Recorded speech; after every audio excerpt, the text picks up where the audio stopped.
Mga mi, bago ko itong labhan, itong bedsheet na nabili ko sa anak ko, ipapakita ko sa inyo dahil gandang-ganda ako sa tela niya. At ang printed niya, mi, ang cute. Canadian 3-in-1 to. At di mo aakalain, mi, nabili ko lang siya ng 250 pesos, mi. Talagang Canadian siya. Legit na Canadian na makapal. At ang gaganda ng printed. Ito siya yung napili ko, syempre. Mahilig kami sa pusa.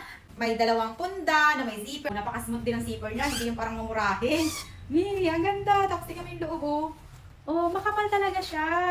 Canadian cotton talaga, hindi siya yung parang Canadian cotton lang, pero hindi naman pala.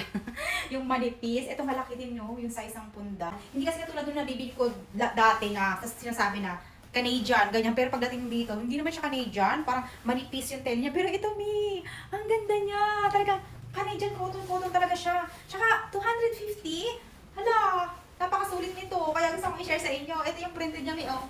Oh, pusa. Actually, marami din itong mga iba't ibang printed. Ilalagay ko dyan sa yellow basket. Mamili kayo. Pero ang ganda ng tela niya. Makapal. Oh.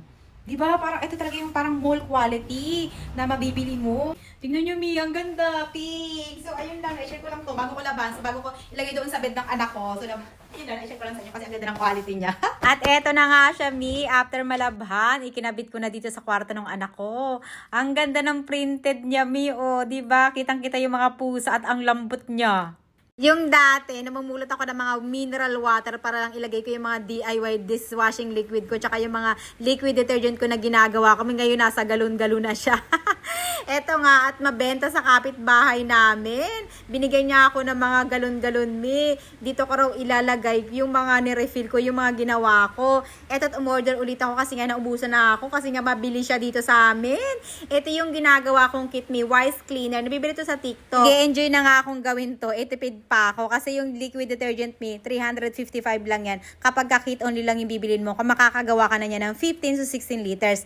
Yung dishwashing liquid naman, ganun din. Pero 289 lang yan kapag ka-kit only lang yung bibilin mo. 15 to 16 liter din. Eto nga, uunahin natin ang paggawa ng liquid detergent. Napakadali lang naman itong gawin. Meron diyang instruction. Bali, nagpapatulong lang ako kay Habi kasi nagbibideo ako. Tsaka yung paghalo, minsan masakit din sa braso. So, kailangan may tagahalo ka. Eto na, may yung 24 hours na result. O, diba? Ito yung lemon scent. Bali, kapag kakinlik nyo yung yellow basket, meron kayo dyan iba't ibang pagpipilian na scent. Meron din yung kalamansi.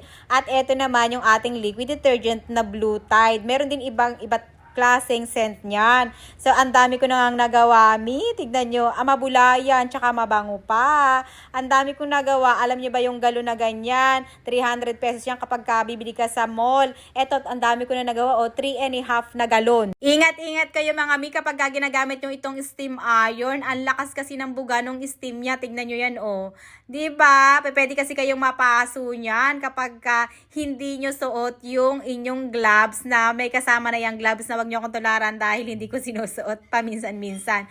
Eto kasi may nagtanong sa akin, paano daw ba magplansya dito ng slacks or pants. Ganyan lang siya, Mi. Madali lang naman. Para mo lang siyang sinampay. Kasi yung ipit na dalawa na yan, magkasama na yan dyan sa steam iron natin. Parang isasabit mo lang siya, tapos ganyan. Hahagurin mo lang ng konti. Talagang planchado na, mawawala na yung gusot-gusot niyan. Diba? Kahit nakatayo ka lang, mas easy na sa'yo magplansya. At maaksaya lang tumi sa tubig, ha. Kaya ayan, o. Palagi mo siyang tapalitan ng tubig para talagang malakas yung steam niya. Hindi mo na kailangan yung tanggalin sa ipit kapag kapaplansyahin mo yung sa likod ng pants.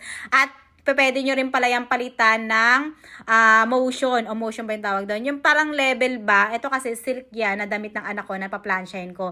Ayan, hindi kayo mag-worry na masusunugan kayo ng mga damit dahil ito steam na siya. Napakadali lang niyang gamitin. Kung tatanungin niyo naman ako kung malakas ba sa kuryente, yung power kasi nito may 2,000 watts. So, kukumbine mo yan ng 2 kilowatts per hour kung magpaplansya kayo ng isang oras. Ganun, Mi.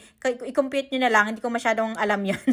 1.8 liters yung tubig na pwede nyong ilagay. Suso ba yung tawag dyan? Kinakain yan yan. Sarap niyang gataan. Ang dami ko ang nakuhang clams at mga shell. Tapos ginawa ko siyang pang home decor sa bahay. Yan yung, Mi. Ang ganda.